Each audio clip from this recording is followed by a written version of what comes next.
Interface Segregation Principle. Esse princípio que existe aqui também eu acho que é um princípio bem legal, acho interessante.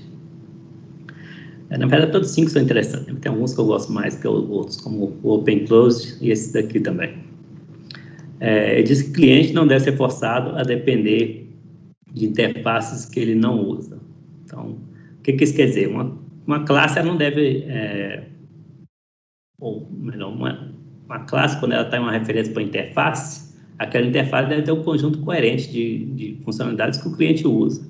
Não deveria ter funcionalidades naquela interface que o cliente não usa. Então, a interface é interface mesmo, não falando da classe, não. Nem estou falando de interface gráfica, estou falando de quando coloca Public Class Interface, e vai definir uma interface ali, aquela interface deve ter um conjunto de métodos coerentes que o cliente vai usar, não deveria ter coisas ali que o cliente não vai usar.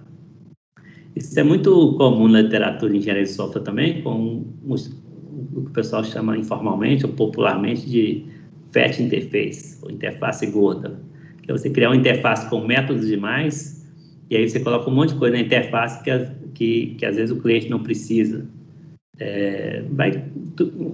Vamos supor que tenha várias aplicações, né? A aplicação precisa do método tal, você vai lá e coloca na interface.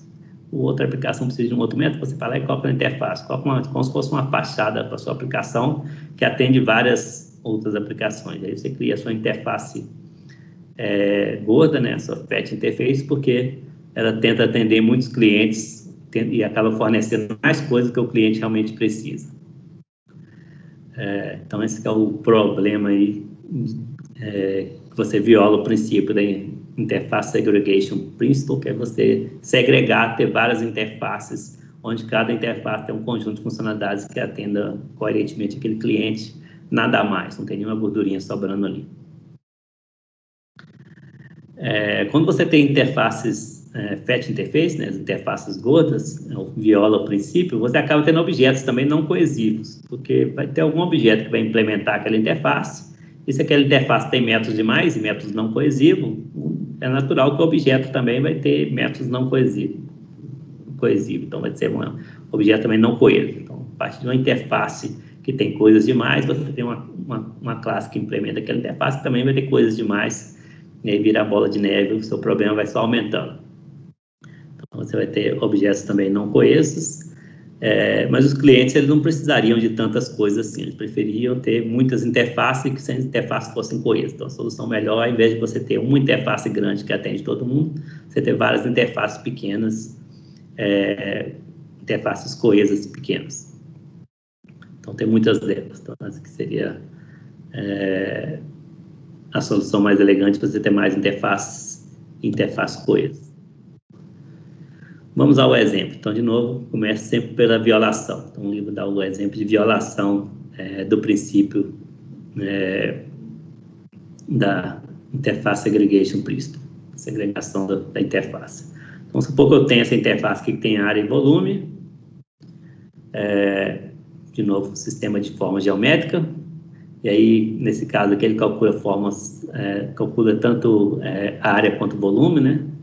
As formas geométricas que permitem área, por exemplo, são formas 2D, tem o método área. E para as formas que são sólidas, 3D, eu também posso calcular o volume. Então, vamos supor que a pirâmide eu calculo a área, mais na verdade, o triângulo eu calculo a área, e a pirâmide eu posso calcular tanto a área quanto o volume. Então, pirâmide como uma forma sólida, 3D, eu consigo calcular tanto a área quanto o volume. Aqui a subclasse que ele coloca um pouco diferente. No quadrado, eu calculo a área, aí tem o volume aqui, porque como está na interface, eu tenho que implementar, né? Então, a interface define área e volume, então a minha classe aqui, square, tem que também implementar área e volume. É o que, se você começar a seguir por esse caminho, né, que não é um caminho legal, o que é comum as pessoas fazerem é deixar o volume vazio, né? Ou retorna -1, ou lança uma exceção, né? Se você tratar um pouco melhor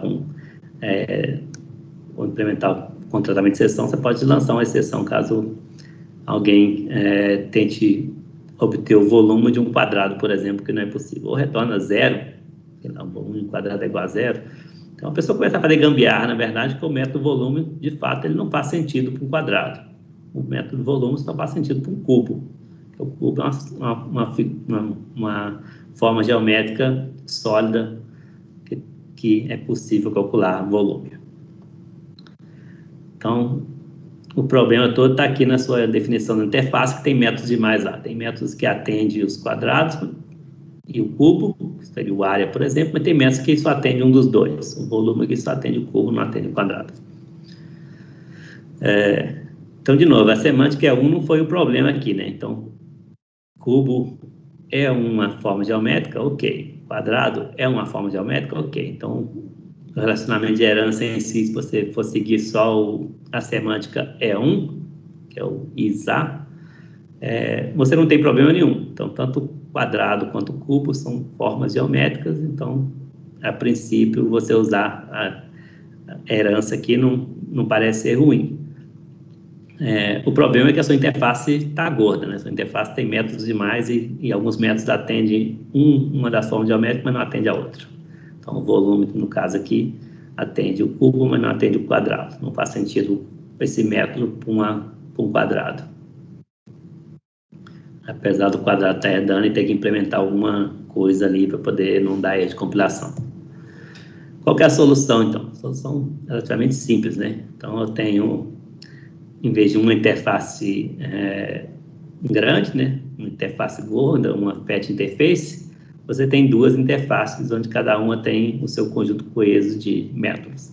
Então, o shape agora, que seria o shape genérico, tem só o método área. Poderia até fazer uma solução até um pouco diferente, se quisesse aqui, né? Poderia, por exemplo, colocar o solid shape herdando de shape, mas ficaria um pouco mais complicado, porque o cubo herdaria de solid shape e automaticamente herdaria de shape, e o quadrado herdaria só de shape da superclasse, não poderia herdar de solid shape. Então, seria uma outra solução possível na minha visão, mas a solução aqui já é boa o suficiente. Então, criei uma shape, criei um solid shape, então duas interfaces separadas. O shape tem o área, que funciona tanto para quadrado quanto para cubo. O solid shape tem um volume, que só funciona para cubo, para formas sólidas 3D. Então, resolveu o problema aqui nesse caso. Beleza? Note que os exemplos aqui são sempre Java ou aderente a Java, né? Então, não é problema uma classe implementar mais de uma interface. Então, a herança múltipla em Java só é permitido, por exemplo, se for de interface. Então, isso aqui não poderia ser classe, mas como no caso aqui o que a gente está falando é de interface, né, segregação da interface, então não é problema.